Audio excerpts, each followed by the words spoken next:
இல்ல இப்ப ஜீன்னு சொல்றாங்கல்ல. அது ஜி என்பது ஒரு ஒரு மரியாதைக்குரிய சொல் தான். ஆனா அது வந்து ஒரு இந்தி திணிப்பின் குறியீடாக, ஒரு சங்கி அடையாளத்தின் குறியீடாக இருக்குது.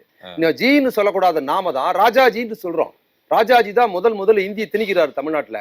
அவர் தான் இந்தி குறியீடான ராஜாஜி. அவர் பேர் ராஜகோபால்.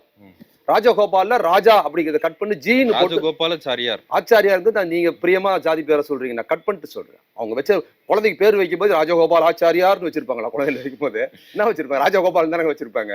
அவர் பேர் ராஜகோபால். அவர் வந்து ஐயங்கார் வைணவ சமூகத்தை சேர்ந்தாருன்னா ராஜகோபால்னா பெருமாள் பேர் ராஜகோபால்னு வச்சாங்க.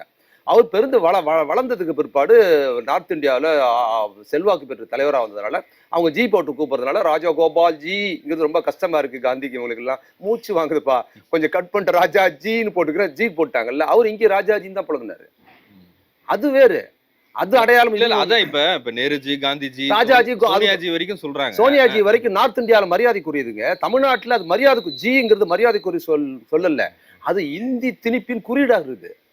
அதனால நம்ம சொல்றோம் ஜீன்னு போடுறது. இங்க சங்கிகள் வந்து ஏன் வலிந்து பேசுறாங்கன்னா, அது இந்திய அடையாளத்தின் மரியாதைக்குரிய அவர்கள்னு சொல்றதும் இங்க தமிழ் வார்த்தையை ரீப்ளேஸ் பண்ற ஒரு சொல்லாக ஜீன்னு வைக்கிறாங்க. மரியாதைக்குரிய தமிழ் சொல்ல எடுத்துட்டு அந்த இடத்துல ஜீன்னு போடுற சொல்லா இருக்குதுங்கிறதுனால நம்ம ஆல்டர்னேட்டிவ் வேண்டாம், தமிழனுக்கு அடையாளம் தமிழ்ல சொல்லணும்னு சொல்றோம்.